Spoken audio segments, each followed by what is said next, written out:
Good afternoon, Radhe Radhe, जय श्री राम। तो मेरे प्यारे बच्चों, कैसे हैं आप सब? चलिए भाई, जल्दी से क्लास से जुड़ जाइए और फिर प्यारे बच्चे क्लास को कंटिन्यू किया जाएगा। तो कैसे हैं आप लोग? हाँ भाई, समय हो चुका है तो समय पर हम उपस्थित भी हैं। और कैसे हैं आप लोग, एक बार सभी प्यारे बच्चे बताएंगे। जैसा कि पिछले चैप्टर में हम जो चैप्टर हमारा चल रहा था उसके जो इंपॉर्टेंट टॉपिक थे वो प्यारे बच्चे हम पढ़ चुके हैं। और उसी क्रम में हम आज इस चैप्टर को जो भी इंपॉर्टेंट टॉपिक है उसको पढ़ करके हम इस चैप्टर को खत्म कर लेंगे।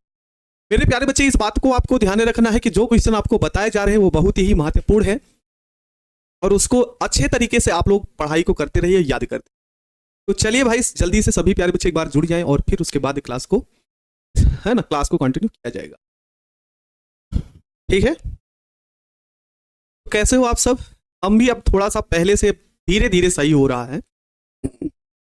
तो चलिए भाई, सभी प्यारे बच्चे एक बार जुड़ जाइए। तो मेरे साथ प्यारे बच्चे जुड़ चुके हैं: अंकेश कुमार, प्रिया कुमारी, रिया पटेल, राहुल कुमार, आरफिन, प्रवीण, स्नेहा झा, अभिषेक, सत्यवीर, राजा बाबू, प्रिंस कुमार, सलमान, विशाल गुप्ता, आरिफ अंसारी, रोहित गुप्ता, राजा बाबू, आदर्श पीटरसन, दीपी कुमारी, सैफ, प्रीति यादव, राहुल कुमार,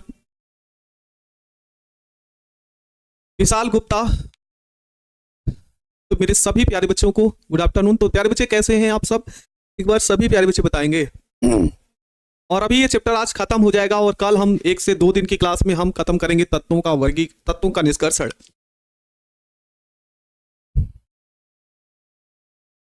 चले।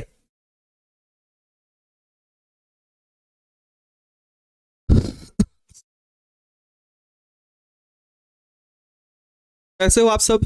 तबीयत ठीक है भाई?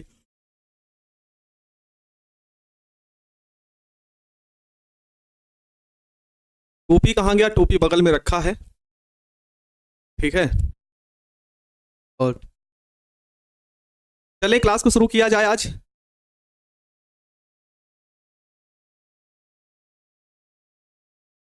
तबीयत कैसी भाई? तबीयत ठीक है?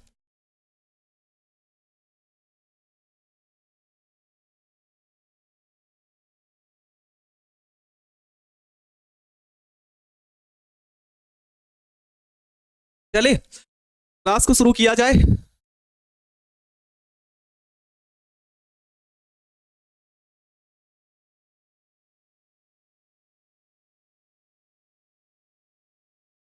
चलिए सभी प्यारे बच्चे एक बार कमेंट करेंगे हाँ सर, क्लास को शुरू किया जाए। तो फिर उसके बाद हम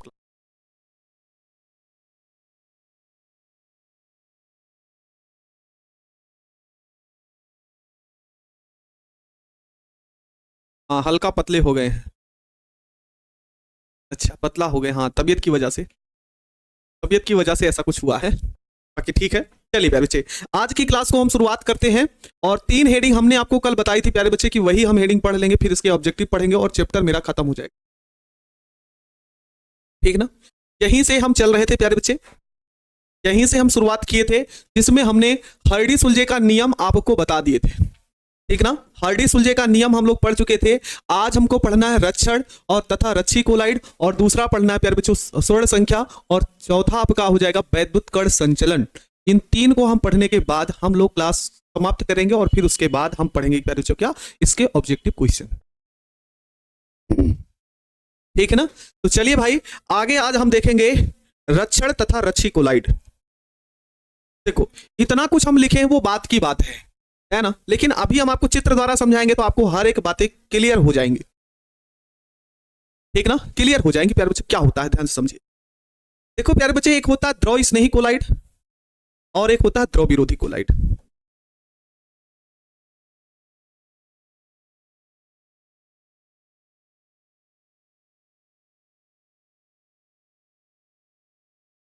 ये आपका इस पात्र में हमने भरा है प्यारे बच्चों द्रव विरोधी कोलाइड। द्रव विरोधी कोलाइड हमने यहां पे भर रखा है। और आप जानते हैं कि जो द्रव विरोधी कोलाइड होते हैं ये कम अस्थायी होते हैं। द्रव विरोधी कोलाइड कम अस्थायी होते हैं, अर्थात इनका स्कंदन आसानी से होता है। कम अस्थायी होते हैं। ठीक है, कम अस्थायी होते हैं। तो होगा क्या भाई, जैसे अब कम अस्थायी है तो इसमें अगर आप वैद्युत अपघट्ट मिलाते हैं, क्या मिलाते हैं? वैद्युत अपघट्ट मिलाते हैं। वैद्युत अपघट्ट मिलाएंगे यहां, वैद्युत अपघट्य मिलाते हैं। तो ये द्रव विरोधी कोलाइड कम अस्थायी होने के कारण, वैद्युत अपघट्य मिलाने पर ये द्रव विरोधी कोलाइड कम अस्थायी होने के कारण ये स्कंदन हो जाता है, अर्थात इसके जो छोटे छोटे कण पूरे पात्र में दिखे होंगे वो सभी के सभी यहां पर एकत्रित हो जाते हैं। ये समझ लो स्कंदन हो गया विद्युत अपघट्य मिलाने से। क्या हो गया मेरे बच्चों? स्कंदन। ये क्या हो गया? स्कंदन। ठीक है, इतनी बात समझ गए आप लोग? क्या बताया हमने? देखिए द्रव विरोधी जो कोलाइड होता है वो कम अस्थायी होता है, ठीक है, कम अस्थायी होगा, ये तो क्लियर ही है। अब क्या होता है कि अगर हम इसमें थोड़ा सा विद्युत अपघट्य मिलाते हैं तो उसका स्कंदन हो जाता है। हाँ, एक एग्जांपल क्या दिए है प्यारे बच्चे की, जैसे दूध का फटना, बिल्कुल भाई, तो इसका क्या हो जाता है? स्कंदन। अब हमको इसके स्कंदन को रोकना है, इसके स्कंदन को क्या करना है प्यारे बच्चों? रोकना है। क्या करना है भाई? रोकना है स्कंदन को। अब स्कंदन को रोकना है,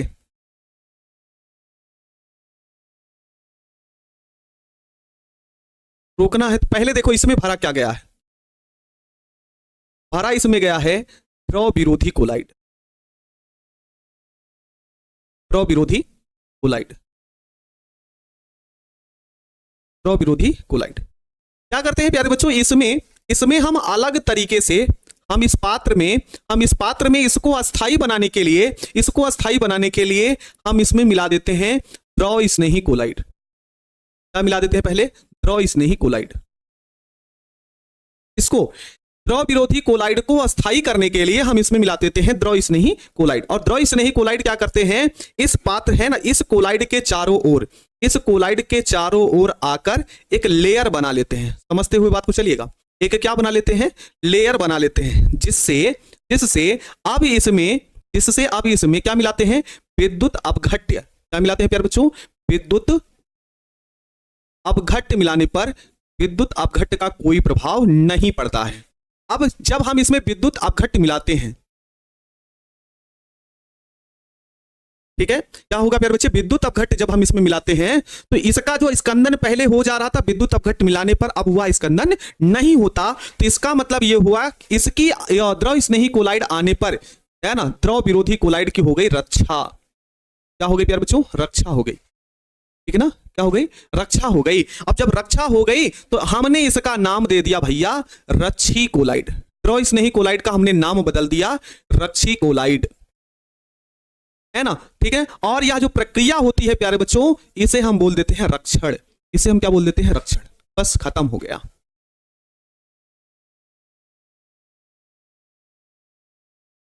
ठीक है, रक्षण हो जाता है। यही क्वेश्चन हो जाएगा प्यारे बच्चे, तो यही लिखा भी गया है। कह रहा है कि द्रव स्नेही कोलाइड, ठीक है, कोलाइड जैसे द्रव स्नेही कोलाइड होगा वो द्रव विरोधी कोलाइड से अधिक अस्थायी, अर्थात द्रव स्नेही कोलाइड ज्यादा अस्थायी है, द्रव विरोधी कोलाइड कम अस्थायी है। तो क्या कहा गया? जब किसी द्रव स्नेही कोलाइड को किसमें मिलाया जाता है? द्रव विरोधी कोलाइड में मिलाया जाता है। तो क्या होगा? ये द्रव विरोधी कोलाइड के चारों ओर, द्रव स्नेही कोलाइड द्रव विरोधी कोलाइड के चारों ओर जाकर क्या बना लेते हैं? परत बना लेते हैं, जो विद्युत अपघट्य से क्या करते हैं प्यारे बच्चों? सहायता करते हैं। तो इस कोलाइड को, इस द्रव स्नेही कोलाइड को हम बोलते हैं रक्षी कोलाइड, और प्रक्रिया होती है रक्षण कोलाइड। समझ में आ गया? फिगर नहीं बनाना है, फिगर सिर्फ हम समझाने के लिए आपको इतना घुमा फिरा कर बताएं जिससे आपको समझ में आए। सलमान, ठीक है ना? बोलो, सारी बातें आपको समझ में आ गई हैं?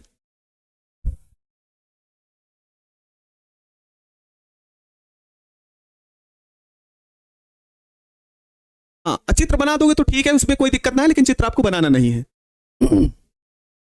बोलिए, क्लियर है?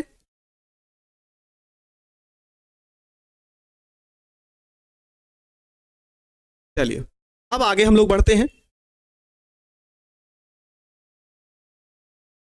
आगे हम बढ़ते हैं प्यारे बच्चों, और एक हेडिंग है जिसका नाम है प्यारे बच्चों स्वर्ण संख्या। क्या है प्यारे बच्चों? स्वर्ण संख्या।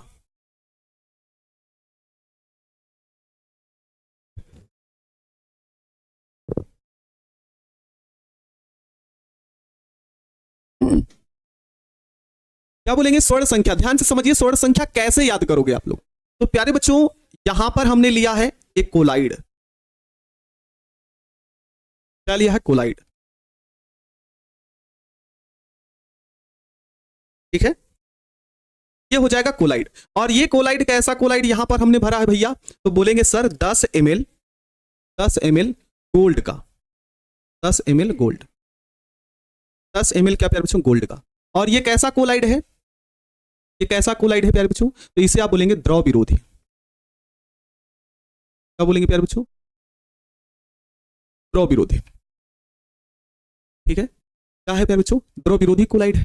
अब क्या हो गया प्यारे बच्चे, अगर आप इसमें, अगर हम इसमें, ठीक ना, अगर हम इसमें 10% 10% 1 ml 10% 1 ml NaCl 10% 1 ml NaCl इसमें डालते हैं तो इस गोल्ड के कोलाइडी विलयन का हो जाता है स्कंदन। इस गोल्ड के कोलाइडी विलयन का क्या हो जाता है, स्कंदन हो जाता है। मतलब ये जो कण हैं ये स्कंदित हो जाते हैं, ये जो कण है इसके क्या हो जाते हैं, स्कंदित हो जाते हैं, हो जाता है इसका स्कंदन। तो क्या करते हैं भैया, तो सर जी क्या करना है, हमको स्कंदन को रोकना है। हमको क्या करना है, स्कंदन को रोकना है।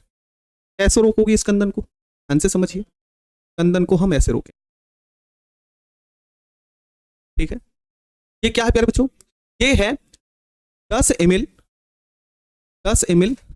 गोल्ड का विलयन, है ना, गोल्ड कोलाइडी विलयन। 10 ml गोल्ड का कोलाइडी विलयन, कोलाइड है, जो कि कैसा है प्यारे बच्चों, द्रव विरोधी कोलाइड, द्रव विरोधी कोलाइड है। अब क्या करना है, इस द्रव विरोधी कोलाइड को हमको रोकना है, द्रव विरोधी कोलाइड के स्कंदन को हमको रोकना है। तो कैसे रोकोगे, द्रव विरोधी कोलाइड के स्कंदन को रोकने के लिए आप यहां पर कोई द्रव स्नेही कोलाइड का लाके प्रयोग कर दो, है ना। लिखा गया ना रक्षी कोलाइड की मिलीग्राम में वह मात्रा, है ना, मिली में ग्राम में वह मात्रा। तो आप क्या करोगे, एमिल ग्राम, है ना, मिलीग्राम, मिलीग्राम, मिलीग्राम में आप क्या करोगे प्यारे बच्चों, रक्षी कोलाइड का प्रयोग करो। रक्षी कोलाइड अर्थात द्रव स्नेही कोलाइड इसमें लाकर क्या कर दो, मिला दो। रक्षी कोलाइड की मिलीग्राम में जितनी मात्रा प्रयोग होगी, किसके, किसको रोकने के लिए, किसको रोकने के लिए, जब इसमें 10% 1 ml NaCl विलयन द्वारा क्या किया जाए, स्कंदन को रोका जाए।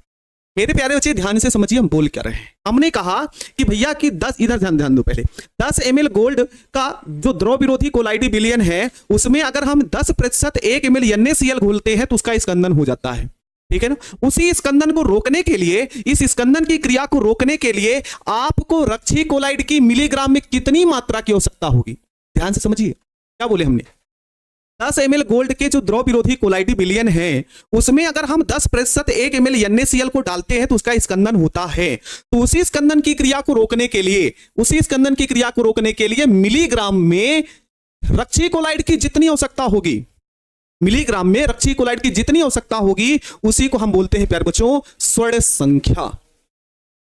बोलो क्लियर हुआ, उसी को क्या बोलेंगे हम लोग, स्वर्ण संख्या। तो वही बोला गया रक्षी कोलाइड की मिलीग्राम में वह मात्रा जो 10 ml गोल्ड के कोलाइडी विलयन में मिलाने पर 10% 1 ml NaCl द्वारा स्कंदन को रोक सके, ठीक है। अरे भैया ऐसे ये चित्र ऐसे पढ़ना, ऐसे देखो, है ना, रक्षी कोलाइड की मिलीग्राम में वह मात्रा जो 10 ml गोल्ड के कोलाइडी विलयन का 10% 1 ml NaCl द्वारा स्कंदन को रोक सके, बस। हाँ, स्कंदन मतलब टूटना, बिल्कुल भाई, समझ गए ना। इतना इतना आसान है फिर भी आप लोग थोड़ा सा भटक जाते हैं, समझ गए ना आप लोग। चलिए हम लोग आगे बढ़ते हैं। ये है कि प्यारे बच्चों बस इसको सीधे सीधे याद रख लेना, वैद्युत कण संचलन। वैद्युत क्या होता है प्यारे बच्चों, कण संचलन होता है। तो वैद्युत कण संचलन है तो ठीक है भैया, इसको ऐसे भी दिखा सकते हैं, ठीक है। वैद्युत कण संचलन है, हम छोटा सा चित्र आपको बना के समझा देते हैं।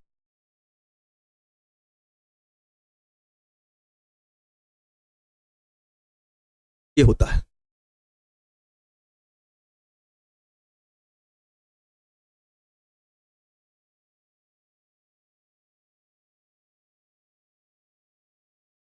इसमें भरा गया है प्यारे बच्चों कोलाइडी विलयन। क्या भरा है, कोलाइडी विलयन।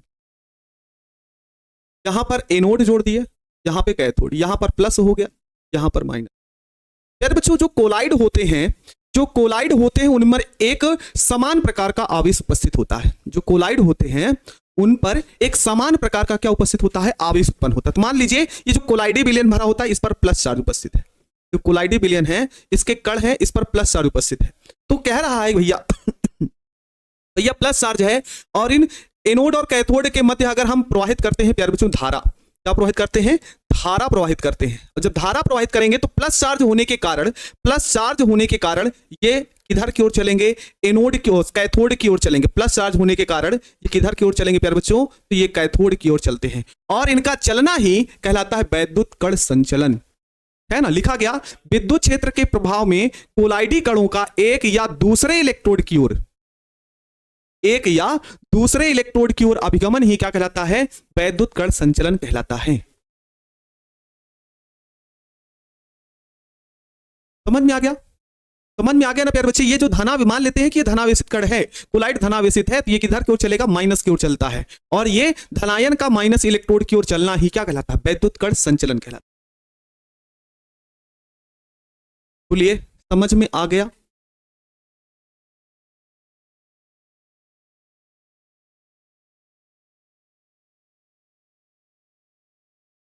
बोलेंगे सभी प्यारे बच्चे क्लियर है।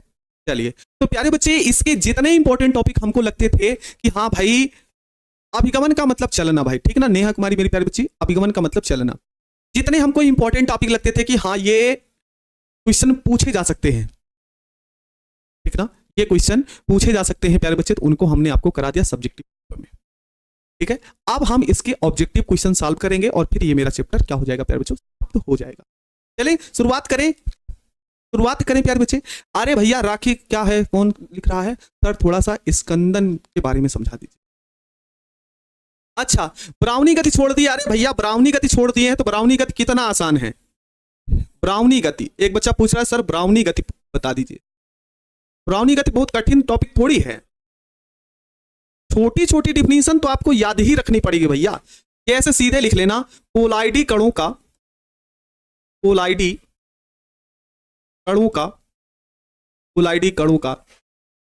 तीव्र गति से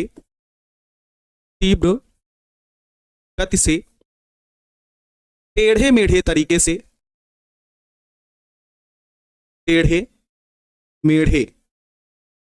तरीके से गति करना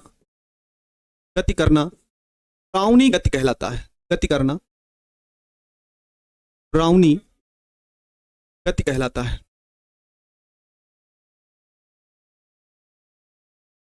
ब्राउनी गति कहलाता है। इसका चित्र भी बनाना होगा तो ऐसे चित्र बना दीजिएगा। लीजिए चित्र बन गया, इतना आसान सा था। अब उस तरीके से आप लोग लेके चलेंगे ना तो ये होगा कि सर इसको छोड़ दिए उसको छोड़ दिए, और यहां तक जो इंपॉर्टेंट टॉपिक है बिहार बच्चे वही पढ़ना है, ठीक ना। आप कहेंगे सर इसको छोड़ दिए, आप सर कहेंगे उसको छोड़ दिए, ये थोड़ा सा नहीं उचित बनता प्यारे बच्चे, है ना। आपको सिर्फ ये देखना है कि भैया हमारे पेपर में कौन सा क्वेश्चन लड़ सकता है। पेपर तो सिलेबस आप पूरा पढ़ ही हो प्यारे बच्चे, ठीक है ना, क्लियर है ना। तो चले ऑब्जेक्टिव क्वेश्चन आपके सामने रखें, तैयार हैं आप सभी। चलिए एक बार सभी प्यारे बच्चे कमेंट करिए कि हाँ सर ऑब्जेक्टिव का क्वेश्चन कराया जाए। शुरू करेंगे।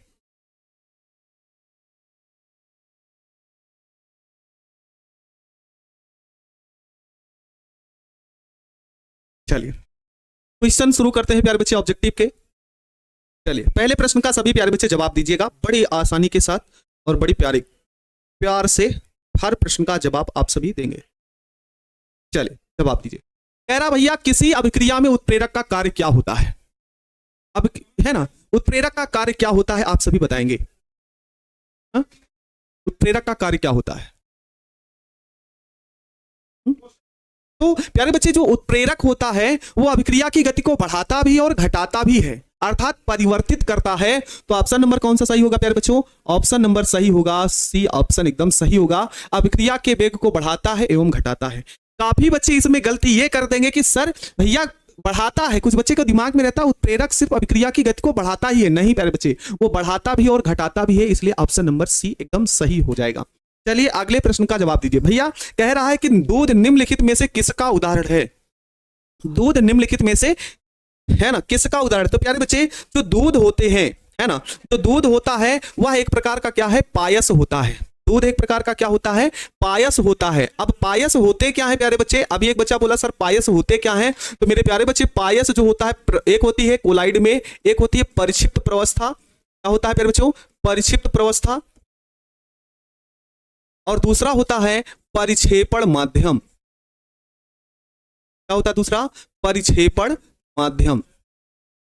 जो प्रक्षिप्त प्रवस्था हो और प्रक्षेपण माध्यम दोनों किस अवस्था में हो? द्रव अवस्था में। जब प्रक्षिप्त प्रवस्था और परिक्षेपण माध्यम दोनों ही द्रव अवस्था में हो तो पायस का क्या हो जाता है प्यारे बच्चों? निर्माण हो जाता है। तो ऑप्शन नंबर ए एकदम सही हो जाएगा। अगला क्वेश्चन कह रहा है टिंडल प्रभाव पाया जाता है। तो जो टिंडल प्रभाव है, ठीक ना, टिंडल प्रभाव है ना, जो टिंडल प्रभाव है ये प्यारे बच्चे किस में पाया जाता है? विलयन में पाया जाता है, अवक्षेप में पाया जाता है, साल में पाया जाता है या वाष्पों में पाया जाता है? तो प्यारे बच्चों ये जो टिंडल प्रभाव होता है वो साल में पाया जाता है। साल का मतलब यहाँ पर है ना वर्ष महीना वाला नहीं है प्यारे बच्चों, ये है कोलाइड वाला, है ना। साल को हम कोलाइडी बिलियन भी कह सकते हैं। यहाँ पे लिख लेना कोलाइडी बिलियन में भी या साल में भी, ठीक है, दोनों सही होंगे, ठीक है ना। चलिए अगला क्वेश्चन आप लोग सब जवाब दीजिएगा। कह रहा है निम्नलिखित में से किसमें टिंडल प्रभाव नहीं पाया जाता? निम्नलिखित में से किसमें टिंडल प्रभाव नहीं पाया जाता? तो प्यारे बच्चे सोने का जो गोलाइडी बिलियन होता है, क्योंकि आप ब्रेडिंग आर्क भी पढ़े हैं तो उसमें गोल्ड का प्रयोग किया जाता है, प्लेटिनम का प्रयोग किया जाता है और सिल्वर का भी प्रयोग किया जाता है, इसके तो कोलाइडी बिलियन हो जाते हैं, ठीक है। इमल्सन क्या है? सस्पेंशन, ये सारी चीजें तो है ही है भैया, लेकिन जो चीनी का घोल होता है ये आपका इसके अंतर्गत कोई भी चीजें नहीं पढ़े हैं तो चीनी का घोल टिंडल प्रभाव नहीं दर्शाता है, ठीक ना। चीनी का जो घोल होता है प्यारे बच्चों टिंडल प्रभाव नहीं दर्शाता। अगला क्वेश्चन आपसे पूछा गया है भैया निम्नलिखित में से कौन सा लायोफिलिक कोलाइड नहीं है? लायोफिलिक, जवाब दीजिएगा। लायोफिलिक, लायोफिलिक का मतलब होता है कोलाइडी, कोलाइड ड्रॉइस नहीं कोलाइड। ड्रॉइस नहीं कोलाइड कौन सा है? आप सभी जवाब देंगे। लायोफिलिक का कोलाइड का मतलब होता है प्यारे बच्चों द्रॉइस्नेही कोलाइड। और द्रॉइस्नेही कोलाइड लायोफिलिक के लिए हमने आपको कई सारे एग्जांपल बताए हैं, बस उसी को दिमाग में सेट किए रहिएगा, उसके अलावा और कोई एग्जांपल नहीं मिलेगा। जैसे आपको गोंद के बारे में बताया गया था, जैसे गोंद के बारे में बताया गया था, उसके बाद आपको प्रोटीन के बारे में बताया गया था कि भाई प्यारे बच्चे प्रोटीन को याद रखेंगे, ठीक ना। गोंद, प्रोटीन, जिलेटिन, ये सारे एग्जाम्पल आप सभी याद रखेंगे। यही सब मिलेंगे तभी कोलाइड ड्रॉइस नहीं कोलाइड होगा, नहीं अन्यथा दूसरा होगा। तो यहां पर जो सही जवाब होगा प्यारे बच्चों वो किसका होगा? गोंद सही, एकदम सही जवाब हो जाएगा। अगले का क्वेश्चन का जवाब देंगे। कह रहा है निम्नलिखित में से कौन सा लायोफिलिक कोलाइड नहीं है? इनमें से कौन सा क्वेश्चन पूछ रहा है प्यारे बच्चों कि लायोफिलिक कोलाइड के अंतर्गत नहीं आता? तो भैया एक कुहासा होता है, एक कुहासा होता है जो कि एरोसाल होता है, ठीक ना। कुहासा जो यहां पर आपको दिख रहा है यह एक प्रकार का क्या है? एरोसाल होता है, जो सबसे अलग होता है। कुहासा क्या है भैया? तो कुहासा एरोसाल होता है,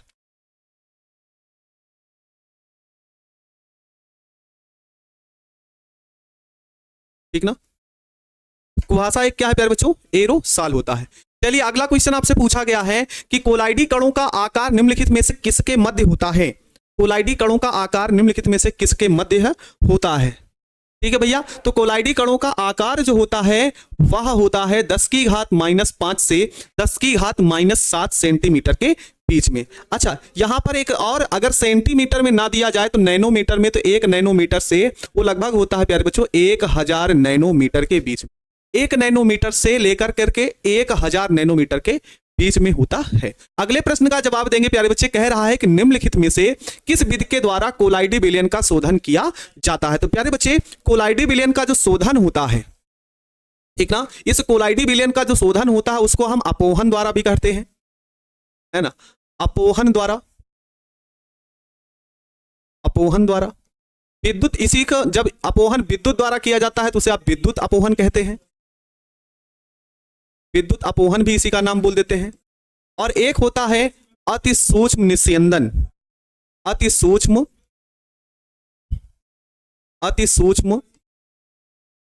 निस्यंदन। ये 3 है प्यारे बच्चे जो आपके पेपर में देखने को मिल सकते हैं, इसलिए हमने 3 विधियां आपके सामने रख दी हैं, तो आप देख सकते हैं कहां पर है ना। तो ऑप्शन नंबर कौन सा होगा प्यारे बच्चों? सी, अपोहन सही जवाब हो जाएगा। अगला क्वेश्चन, दूध क्या है? दूध के बारे में बताइएगा, दूध किसके रूप में रहता है? दूध क्या है? जल में परिक्षिप्त वसा, या फिर वसा में परिक्षिप्त जल, या तेल में परिक्षिप्त जल, वसा में परिक्षिप्त वसा। जल में वसा घुली होती है कि वसा में जल घुला होता है, यही पूछ रहा है। तो प्यारे बच्चे, जो दूध होता है उसमें जल होता है, जल की काफी मात्रा होगी, और उसी जल में फैट की मात्रा उपस्थित होती है, वसा उपस्थित होती है। तो जल में प्रक्षिप्त वसा, ठीक ना, जल में प्रक्षिप्त वसा होगा। अगला क्वेश्चन कह रहा है फास्फोरस पेंटाऑक्साइड एक अच्छा क्या है? फास्फोरस पेंटाऑक्साइड जिसका सूत्र होता है प्यारे बच्चों P2O5, एक कैसा है? यह एक क्या है? अधिशोषक है, अवशोषक है, रंगनाशक है, या फिर अवकारक है? आपसे पूछ रहा है यह क्या हो सकता है, जवाब दीजिएगा। फास्फोरस पेंटाऑक्साइड एक अच्छा क्या है? तो यह एक प्रकार का अच्छा अवशोषक है। क्या होता है? अच्छा अवशोषक होता है। एग्जाम्पल इंपॉर्टेंट है, याद रखे रहे, ठीक ना। क्या है प्यारे बच्चों? अवशोषक है। चलिए अगले क्वेश्चन का जवाब देंगे, अधिशोषण की प्रक्रिया कैसी होती है?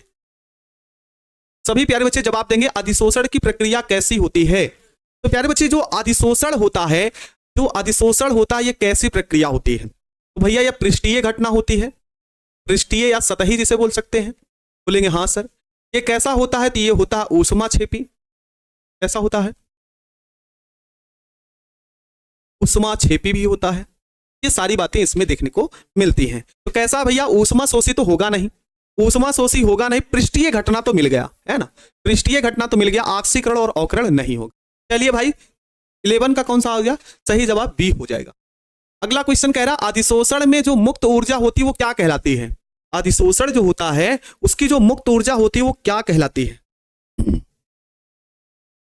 अधिशोषण जो होता है उसकी मुक्त ऊर्जा क्या कहलाती है? तो भैया गिब्स मुक्त ऊर्जा कहीं चर्चा ही नहीं की, अंतर्निहित ऊर्जा ये भी नहीं है, तो भैया अधिशोषण से हो रहा है, इसलिए क्या हो जाएगी? अधिशोषण ऊर्जा एकदम सही जवाब हो जाएगा।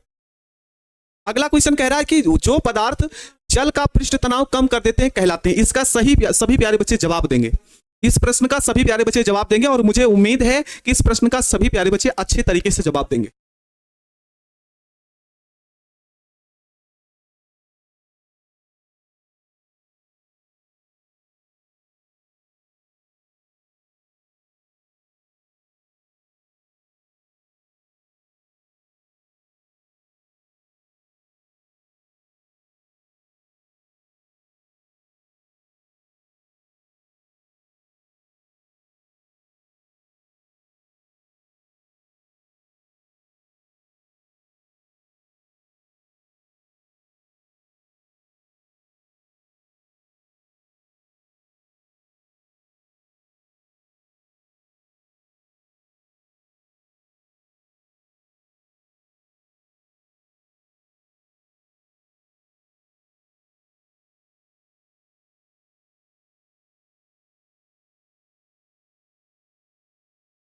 चलिए प्यारे बच्चे, हाँ ठीक ना। तो इसका सही जो जवाब होगा है ना, इसका जो सही जवाब होगा उसे हम बोलेंगे पृष्ठ सक्रिय कारक। आ गए हैं, कहीं गए नहीं है। क्या होगा प्यारे बच्चे? पृष्ठ सक्रिय कारक, इसका जवाब देंगे। अगला क्वेश्चन कह रहा है कि कोलाइडी विलयन की कौन सी अवस्था कुहासा में होती है? कुहासा में कौन सी अवस्था होती है प्यारे बच्चों? गैस का गैस में परिक्षेपण, गैस में ठोस का परिक्षेपण होता है, ठोस का ठोस में परिक्षेपण होता है, गैस का द्रव में परिक्षेपण होता है। आप जवाब देंगे प्यारे बच्चे। जो कुहासा होता है, जो कुहासा होता है प्यारे बच्चे, वह एक प्रकार से गैस होता है, और गैस में छोटे छोटे जाके किस में जुड़ जाते हैं? गैस में छोटे छोटे कण किसके जुड़ जाते हैं प्यारे बच्चों? है ना, द्रव के। तो ये हो जाएगा ऑप्शन नंबर डी प्यारे बच्चे, ये तो होगा भाई, गैस का द्रव में, ठीक है ना। चलिए अगला क्वेश्चन कह रहा है कि विद्युत क्षेत्र के प्रभाव से कोलाइडी कणों का गमन क्या कहलाता है? इसका जवाब दीजिएगा आप लोग, जवाब दीजिएगा प्यारे बच्चों। गैस के प्रभाव से कोलाइडी कणों का गमन, अभी हमने आपको बताया भैया, विपरीत इलेक्ट्रोड की ओर चलना क्या कर देते हैं? शुरू कर देते हैं, और यह क्रिया आपकी कहलाती है वैद्युत कण संचलन कहलाती है। क्या कहलाती है प्यारे बच्चों? वैद्युत कण संचलन कहलाती है। 13 का रॉन्ग है क्या भाई? क्या प्यारी बच्ची, गलत है? कितने को लग रहा है कि गलत है? कल जब वन लाइनर पढ़ाए थे ना, तो वहां पे भी इसको लिखवाए थे, और आपको लग रहा है गलत है। गलत बात है ना, सही है। चलो अगले क्वेश्चन का जवाब आप सभी प्यारे बच्चे देंगे। दूध क्या होता है? तो दूध हमको लगता है रिपीट क्वेश्चन हो गया है एक बार, ये क्वेश्चन रिपीट हो गया है। तो प्यारे बच्चों ये क्या होगा? जल में परिक्षिप्त वसा। क्वेश्चन नंबर 16 का जवाब ए हो जाएगा। ठीक है, क्वेश्चन नंबर अगला आपसे कह रहा है कि रासायनिक अधिशोषण की प्रकृति कैसी होती है। चलिए भाई इसके कुछ इंपॉर्टेंट पॉइंट भी जान लेंगे हम लोग। जो रासायनिक अधिशोषण होता है ना प्यारे बच्चों, ये किस प्रकृति का होता है? तो भैया ये होता है अनुत्क्रमणीय। क्या होता है? अनुत्क्रमणीय होता है। दूसरी यहां पे क्या होती है? ये अति विशिष्ट होते हैं, अति विशिष्ट होते हैं, एकल परत होते हैं, एकल परत होते हैं। और कोई बता सकता है ऊष्मा कितनी उत्सर्जित होती है? ऊष्मा उत्सर्जित कितनी होती? कोई बता सकता है? जवाब आप लोगों से चाहिए। इसका जवाब तो आपको मिल ही गया होगा। 17 का कौन सा? अत्यधिक विशिष्ट होते हैं। और कोई बच्चा बताएगा हमको कितनी ऊष्मा उत्सर्जित होती है? कितनी ऊष्मा उत्सर्जित होती है? कोई बता सकता है?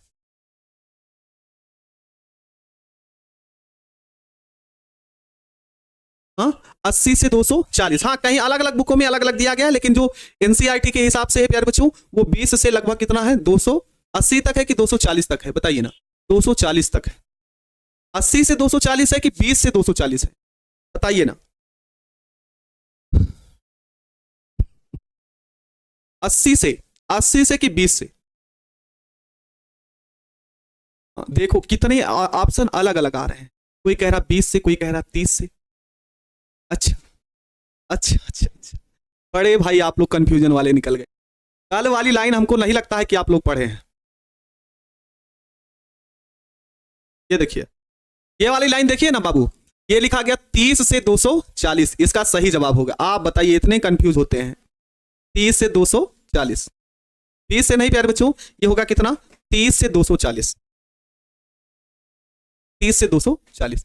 अगला क्वेश्चन कह रहा है निम्नलिखित में से कोलाइडी विलयन का निर्माण करता है। बताइए भैया इनमें कौन सा ऐसा विलयन है जो कोलाइडी विलयन का निर्माण करता है? एग्जाम्पल बहुत ज्यादा इंपॉर्टेंट है जो कोलाइडी विलयन का निर्माण करने वाले हैं। एक तो होता है गोंद, प्रोटीन होता है, स्टार्च होता है ना, स्टार्च होता है, जिलेटिन होता है, एल्बुमिन होता है। ये सब ऐसे हैं जो कोलाइड का क्या करते हैं? निर्माण करते हैं। ठीक है, इसलिए ऑप्शन नंबर कौन सा सही होगा प्यारे बच्चों? ए ऑप्शन सही हो जाएगा, स्टार्च। अगला क्वेश्चन कह रहा द्रव स्नेही कोलाइड का उदाहरण है। द्रव स्नेही कोलाइड, बताइए इसमें गोंद है, दूध है, रक्त है या कोहरा है? तो प्यारे बच्चे यहां पर जो गोंद होगा वो आपका द्रव स्नेही कोलाइड होगा। अच्छा, यहां पर जो दूध है वो एक प्रकार का क्या है प्यारे बच्चों? पायस है। कोहरा एक प्रकार से क्या है? एरोसाल है। एरोसाल ही मानेंगे ना, गैस के रूप में है ना, विपरक्षिप्त, प्रक्षेपण माध्यम, प्रक्षिप्त प्रोत्साहन, प्रक्षेपण माध्यम गैसीय है, यहां पे होगा। क्वेश्चन नंबर अगला है टिंडल प्रभाव प्रदर्शित नहीं होता। ये भी रिपीट क्वेश्चन है प्यारे बच्चे। टिंडल प्रभाव नहीं प्रदर्शित करता चीनी का विलयन।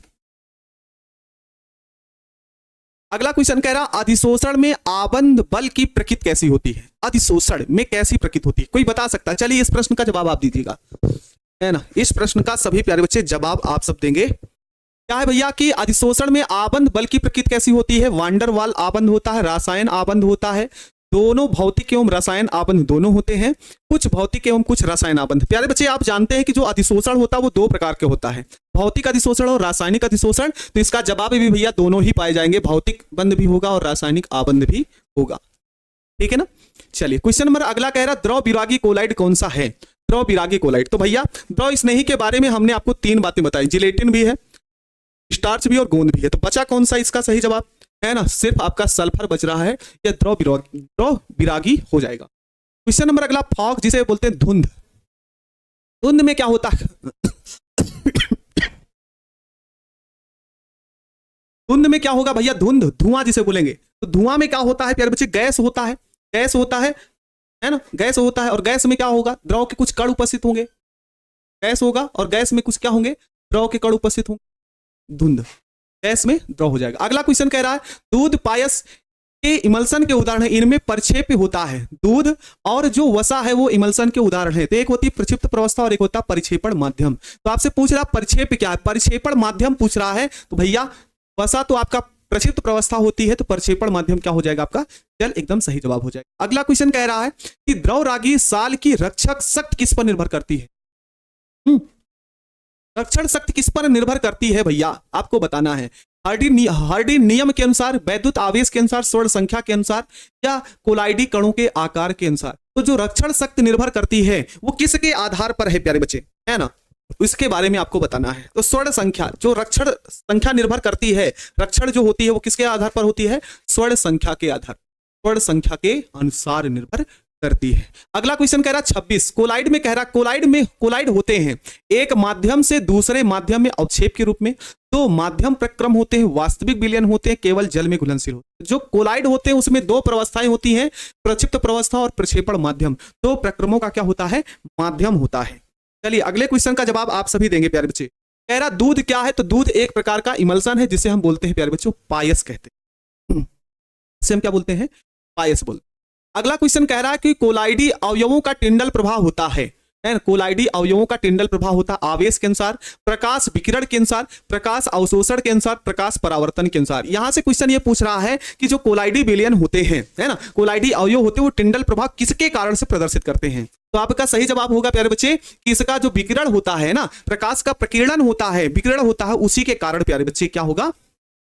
टिंडल प्रभाव प्रदर्शित होगा। क्वेश्चन नंबर 29 कह रहा है कि कोलाइडी कणों में अवयवों का आकार कितना होता है? तो हमने आपको दो मान याद करने के लिए बताए हैं। एक तो 10 की घात -5 से 10 की घात -7 सेंटीमीटर होता है, ठीक है, और फिर 1 नैनोमीटर से 1000 नैनोमीटर।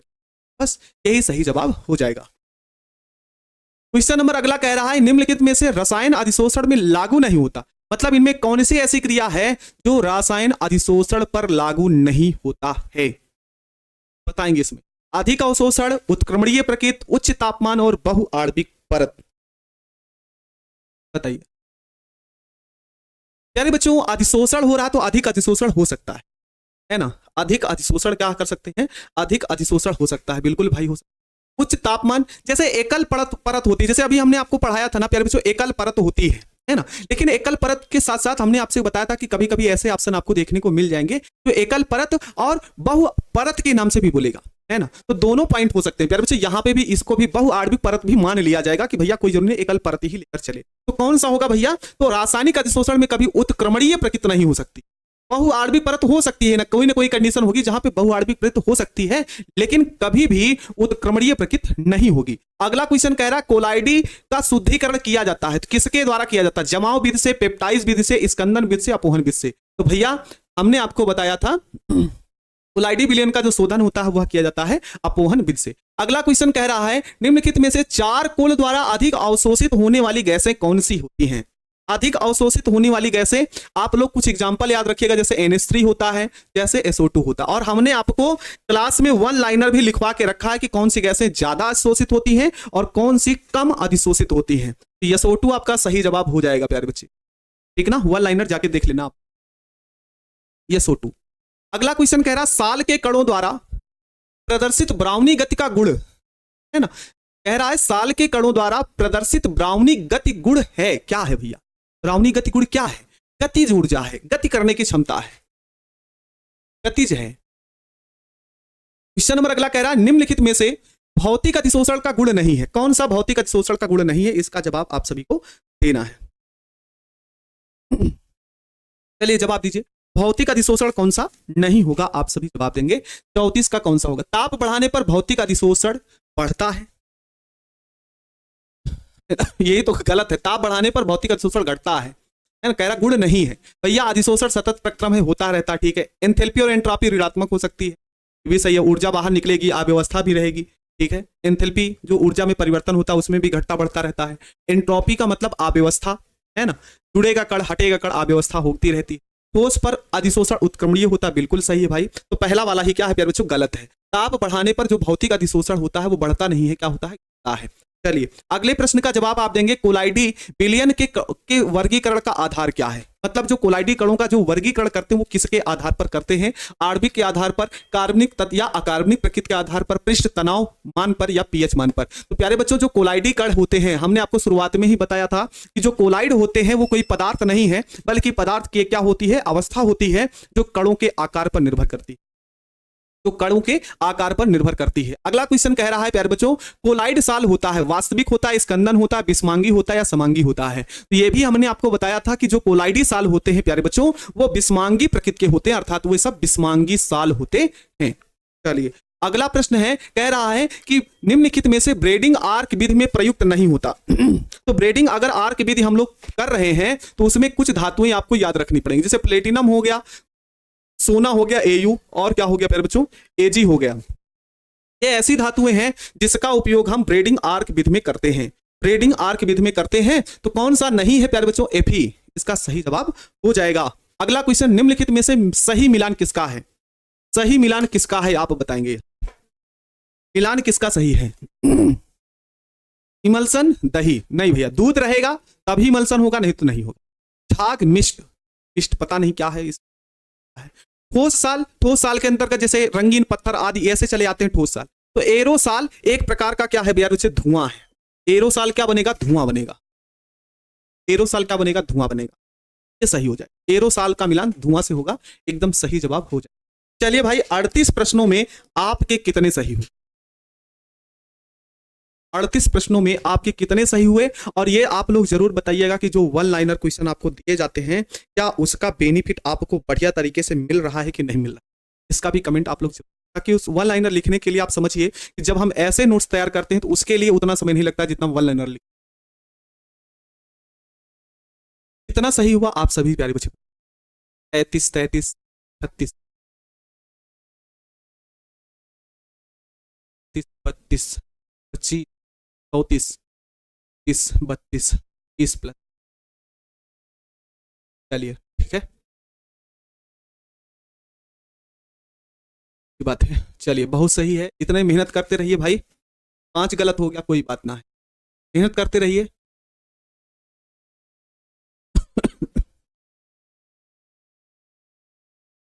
ठीक है, तो प्यारे बच्चे ये वाला भी चैप्टर आपका खत्म हो गया ना, ये चैप्टर आज का खत्म हो गया है।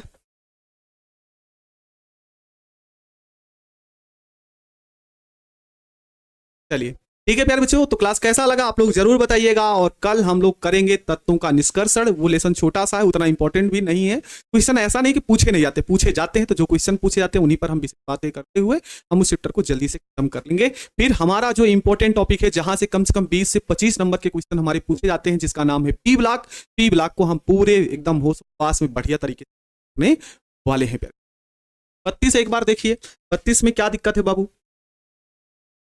32 सही है, SO2 एकदम सही जवाब है, उसकी दिक्कत नहीं है, ठीक ना? SO2 गड़बड़ नहीं। चलिए ठीक है ना, तो चलिए प्यारे बच्चे, क्लास कैसा लगा आप लोग जरूर बताएंगे।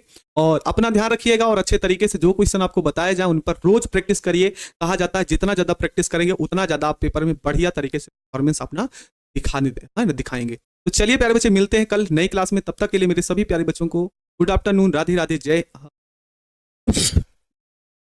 सॉरी प्यारे बच्चे, ठीक ना? तो सभी बच्चे अपना ध्यान रखिएगा और मन लगाकर अपनी पढ़ाई को करते रहिएगा। तो मिलते हैं कल नई क्लास में, तब तक के लिए सभी प्यारे बच्चों को गुड आफ्टरनून, राधे राधे, जय श्री राम, जय हिंद, वंदे मातरम।